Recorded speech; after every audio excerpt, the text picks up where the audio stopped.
माता सीता को क्यों मिला था वनवास? श्री राम को 14 साल का वनवास उनके पिता दशरथ से किए गए वादे के कारण मिला था, जबकि माता सीता के वनवास की कहानी एक धोबी से जुड़ी घटना से संबंधित है। श्री राम को 14 साल का वनवास उनके पिता दशरथ से किए गए वादे के कारण मिला था, जबकि माता सीता के वनवास की कहानी एक धोबी से जुड़ी घटना से संबंधित है।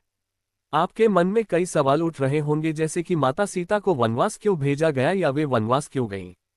आखिर वह कौन सी घटना थी जिसके कारण भगवान श्री राम और माता सीता हमेशा के लिए अलग हो गए?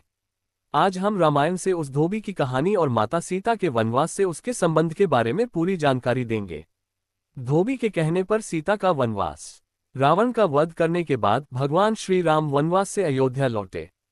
इसके बाद उनका राज्याभिषेक बहुत धूमधाम से किया गया और उन्होंने संकल्प लिया कि अब उनका कोई निजी जीवन नहीं है, अब से उनका हर काम अपनी प्रजा की भलाई के लिए समर्पित होगा।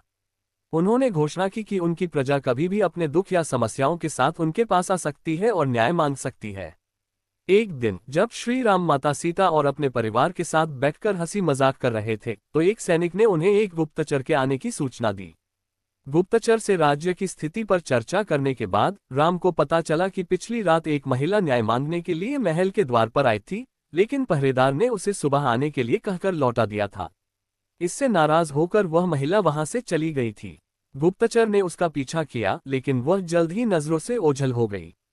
इस रिपोर्ट से नाराज होकर श्री राम ने आर्य सुमंत से इस मामले के बारे में पूछा और कड़े आदेश दिए कि ऐसी घटना दोबारा न हो।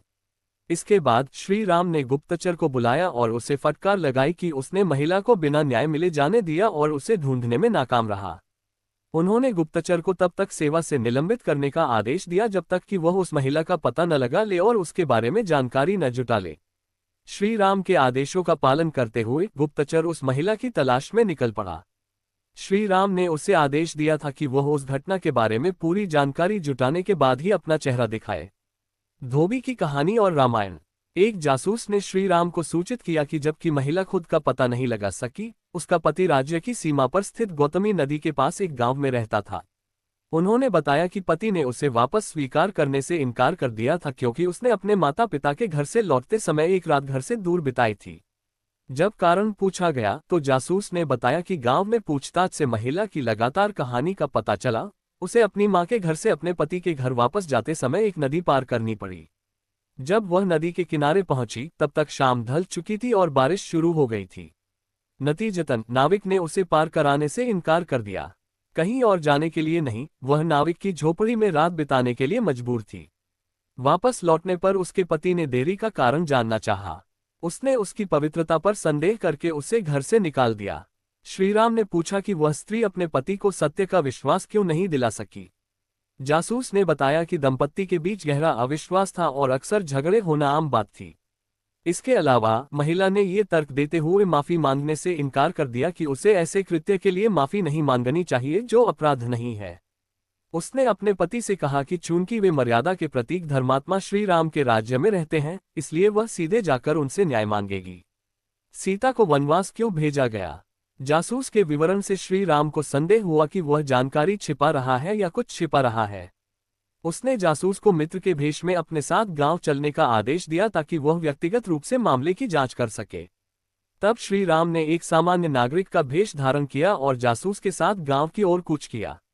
वहां उन्होंने ग्रामीणों की बातचीत सुनी। उन्होंने पाया कि उन्होंने महिला को दोषी ठहराया और यहां तक कि स्थिति के बारे में अपने राजा श्री राम से भी सवाल कर रहे थे।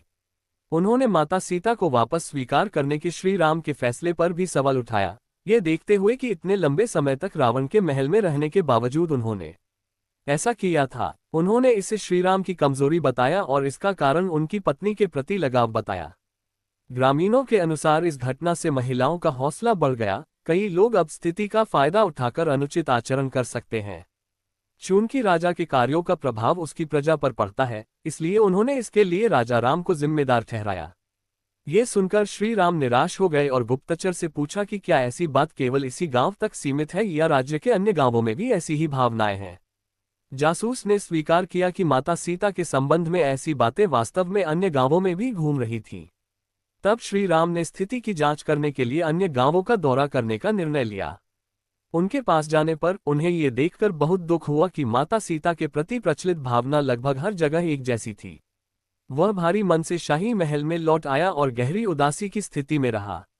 सीता को वनवास क्यों गया? भगवान श्री राम को इस प्रकार व्यथित देखकर माता सीता भी दुखी हो गईं, फिर भी उन्होंने इसका कारण उन्हें नहीं बताया। नतीजतन उन्होंने सच्चाई को उजागर करने के लिए अपने जासूसों का इस्तेमाल किया, ये जानने के लिए कि अयोध्या में उनके बारे में क्या कहा जा रहा था और श्री राम के दुख का असली कारण पता चला। पूरी कहानी जानने के बाद माता सीता ने वन में वनवास जाने का कठिन निर्णय लिया।